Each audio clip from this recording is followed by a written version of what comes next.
میں اس کی گاڑی میں بیٹھ گیا اور وہ ہمیں ہوٹل لاک سے انٹر کانٹیننٹل میں لے گیا جہاں ہم سب نے قیام کرنا تھا۔ عمر کا نمائندہ عبدالخالق بھارتی تھا اور ریاض میں اس کی کپڑے کی 2 بڑی دکانیں تھیں۔ ہم بینکاک سے 9 بجے صبح کے روانہ ہوئے، رات 2 بجے ریاض پہنچے۔ عبدالخالق نے اگلے روز بعد دوپہر مجھے اسلحہ لا کر دینے کا وعدہ کیا اور اس کے جانے کے بعد ہم مسلسل ہوائی سفر کی تھکن سے چور ایئر کنڈیشنڈ کمروں کے آرام دہ بستروں میں جو گھسے تو دوسرے روز دوپہر 12 بجے تک سوتے رہے۔ بعد دوپہر عبدالخالق حسب وعدہ آ گیا۔ اس کے ساتھ 2 بڑے سوٹ کیس تھے جن میں 14 ریوالور اور پسٹل، خاصی تعداد میں ان کی گولیاں اور 24 دستی بم تھے۔ اس کے مشورے سے ہم نے صوبہ القیسم کے دارالحکومت بریدہ بذریعہ سڑک جانے کا پروگرام بنایا۔ عبدالخالق نے ہمیں بتایا کہ بریدہ شہر میں کوئی غیر ملکی مغربی عورت ہی کیوں نہ ہو بغیر برقعے کے نہیں جا سکتی۔ مزید برآں ان شہروں میں کوئی رہائشی ہوٹل نہیں ہے۔ سپنا اور لیے برقعے تو اس نے مہیا کر دیے اور مجھے کہا کہ ان شہروں میں ٹیکسی سروس بھی نہیں، لہٰذا بہتر رہے گا کہ ہم ریاض سے ہی گاڑیاں خرید لیں۔ ہم نے اسی کے ساتھ جا کر 4 ٹیوٹا گاڑیاں 18,000 ریال فی گاڑی کے حساب سے خرید لیں۔ اس وقت کی پاکستانی کرنسی کے مطابق ہمیں ہر گاڑی 62,000 روپے میں پڑی۔ ایک دن میں ہی ہمیں ان کی رجسٹرڈ نمبر پلیٹیں عبدالخالق نے بنوا کر لا دیں۔ عبدالخالق نے ہی اپنے ذرائع سے میرا، کرنل مزمل، عمران، قیصر، کریم، جیسیو، منصف اور رضی کے لیے 7 جعلی ڈرائیونگ لائسنس بھی بنوا دیے۔ اس نے ہنستے ہوئے بتایا کہ ریاض میں جعلی پاسپورٹس تو معمولی بات ہے، دنیا کے ہر ملک کے جعلی پاسپورٹ اور ویزے بھی ملتے ہیں اور یہ کام پاکستانیوں کا ایک گروہ کر رہا ہے۔ بریدہ میں ہماری رہائش کا اس نے یہ انتظام کیا کہ ایک 9 کمروں کا مکان بریدہ میں اپنے دوست کی وساطت سے کرائے پر لے لیا۔ 4,000 ریال ماہوار کرائے پر یہ فرنشڈ مکان ہمارے لیے بہت موزوں تھا۔ اب سب تھا کھانا تیار کرنے کا تو ماہا اور سپنا نے اس کی ذمہ داری اٹھائی۔ دونوں فوجی سپاہی گھر کی دیکھ بھال اور سودا سلف لانے کے لیے تیار تھے۔ بریدہ ریاض سے 450 کلومیٹر کے فاصلے پر تھا اور آج کل کی موجودہ شاہراہ ان دنوں زیر تعمیر تھی۔ عبدالخالق کے دوست نے ہمیں بریدہ شہر کے پوش علاقے میں گورنر پرنس عبداللہ کے آمادہ کے قریب ٹیلی ویژن اسٹیشن کے بالکل ساتھ بنے سرخ و سبز گھر پر ملنا تھا، کیونکہ یہی وسیع و عریض مکان ہمارے لیے کرائے پر لیا گیا تھا۔ ریاض میں ان انتظامات میں ہمارے 5 روز صرف ہو گئے اور 6 روز الصبح ہم بریدہ جانے والی سڑک پر روانہ ہوئے۔ یہ 4 گاڑیاں میں نے عمر کے دیے ہوئے ٹریول چیکس کے ذریعے خریدی تھی۔ سڑک کے زیر تعمیر ہونے اور لیفٹ ہینڈ ڈرائیو گاڑیوں اور سڑک پر بائیں کی بجائے دائیں جانب ٹریفک چلنے کی وجہ سے ہم نے 370 کلومیٹر کا فاصلہ 7 گھنٹے میں طے کیا۔ ہماری ہمراہی عورتوں نے برقعے اوڑھ رکھے تھے اور ماہا سارے سفر کے دوران چرس کے سگریٹ فون پر رہی۔ ٹی وی اسٹیشن کے ساتھ ہی سرخ و سبز گھر ہمیں جلد ہی مل گیا، جہاں اورنگزیب ہمارا انتظار کر رہا تھا، کیونکہ ہماری روانگی کے فوراً بعد عبدالخالق نے اسے ٹیلی فون پر بتا دیا تھا۔ گھر کے سارے کمرے ایئر کنڈیشن تھے۔ ہم نے ایک کمرے میں 2 ساتھیوں کو ٹھہرایا۔ میرے ساتھ کرنل مزمل کا بیڈ تھا۔ اورنگزیب کو ہم نے سامان خورد و نوش، برتنوں اور دیگر ضروری اشیاء کی لسٹ بنا کر دی اور 2 گھنٹے میں اورنگزیب نے ہمیں ضرورت کا سب سامان لا کر دے دیا۔ یہاں پر نوجوان نسل کے لیے سعودی عرب کے کچھ حالات تحریر کر رہا ہوں۔ عربیہ پہلے سلطنت عثمانیہ کا ایک صوبہ تھا۔ سلطنت عثمانیہ کا سلطان ترکی میں رہتا تھا اور دنیا بھر کے تمام اسلامی ملک سلطنت عثمانیہ میں شامل تھے۔ برطانیہ، جس کی حکومت آدھی دنیا میں تھی، مسلمانوں کی اس مرکزیت کو ختم کرنے کے درپے تھا۔ اس کے بھیجے ہوئے جاسوس کیپٹن لارنس، جس کے اوپر مشہور فلم لارنس آف عربیہ بھی بن چکی ہے، اس نے عربی سیکھی اور جب عربی بولنے لگ گیا تو عربوں کے بھیس میں عربیہ میں جا کر مختلف قبائل کو سلطنت عثمانیہ کے سلطان عبدالحمید دوئم کے خلاف اکسانے میں اس حد تک کامیاب ہوا کہ ان قبائل نے مرکز کے خلاف بغاوت کر کے سرکاری تنصیبات اور واحد ریلوے لائن کو کئی جگہوں سے اڑا کر مرکز سے عربیہ کا رابطہ ختم کر دیا۔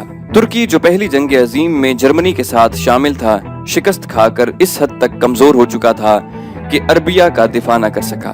شریف مکہ کو انگریزوں نے بے دخل کر کے اردن کا علاقہ دے دیا اور عربیہ پر سلطنت عثمانیہ کا خاتمہ ہو گیا۔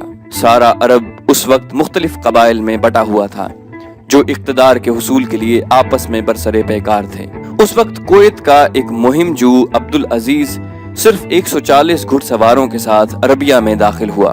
زلفی، جو ریاض اور بریدہ کے درمیان میں ہے، اس کے قبیلے سے عبدالعزیز کی پہلی جنگ ہوئی اور قبیلے کے سردار کو ہلاک کر کے عبدالعزیز نے یک کے بعد دیگرے شکست دے کر ہر قبیلے کے سردار کی بیٹی یا بیوی سے نکاح کرتا گیا۔ شکست خوردہ قبیلے ان شادیوں کی وجہ سے عبدالعزیز کا ساتھ دیتے گئے۔ 5ویں شادی سے پہلے وہ کسی سابقہ بیوی کو طلاق دے دیتا اور یوں تھوڑے ہی عرصے میں سارے عربیہ پر اس کا قبضہ ہو گیا۔ اپنے دوست اور رہبر عبدالوہاب کے کہنے پر اس نے سارے ملک میں وہابیت کو رائج کیا اور ملک کو سعودی عرب کا نام دے دیا۔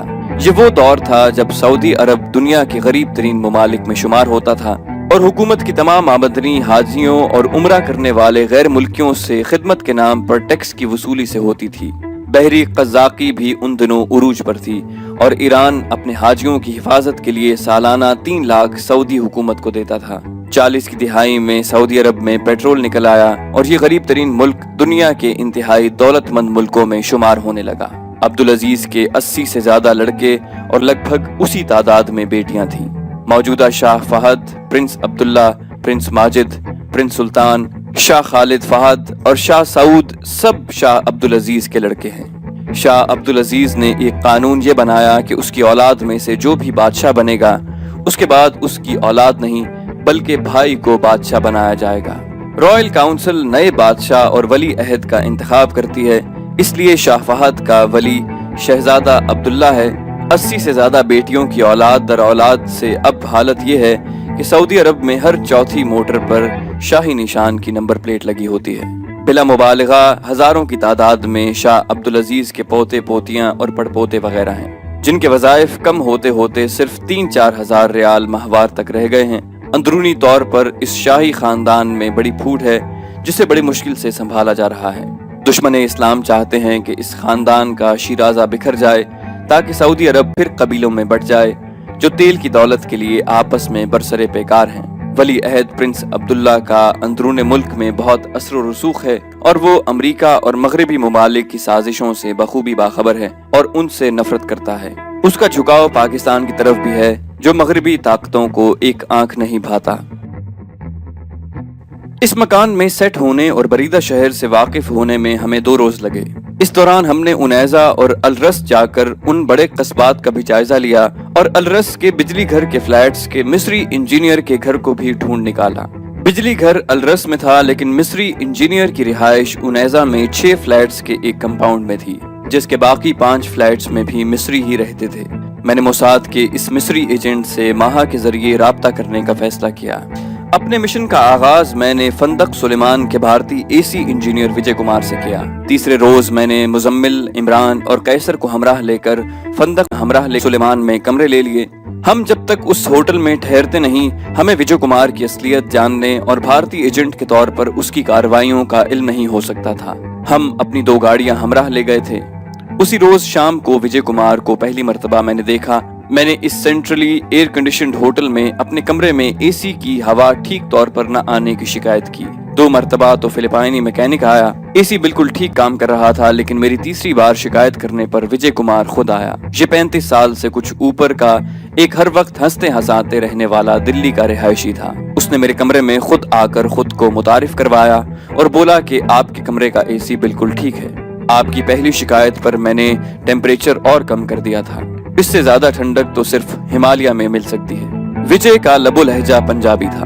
میں نے پنجابی بولتے ہوئے کہا کہ جہاں تک ٹھنڈک کی بات ہے تو اس سے کہیں زیادہ کولنگ کرنے والے یونٹ بھی میں نے دیکھے ہیں۔ بہرحال تمہاری بات کو صحیح مانے بغیر چارہ بھی۔ یہ کہتے ہوئے میں نے کمرے کے فریج سے فروٹ جوس کے 2 یخ بستہ ٹن نکالے اور ایک وجے کو دیتے ہوئے کہا، تمہارے چہرے کی مسکراہٹ سے ہی گرمی خاصی کم ہو گئی ہے۔ مدتوں بعد پنجابی بولنے والے معقول آدمی سے ملا ہوں، کیا تم تھوڑا وقت میرے ساتھ گزار سکتے ہو؟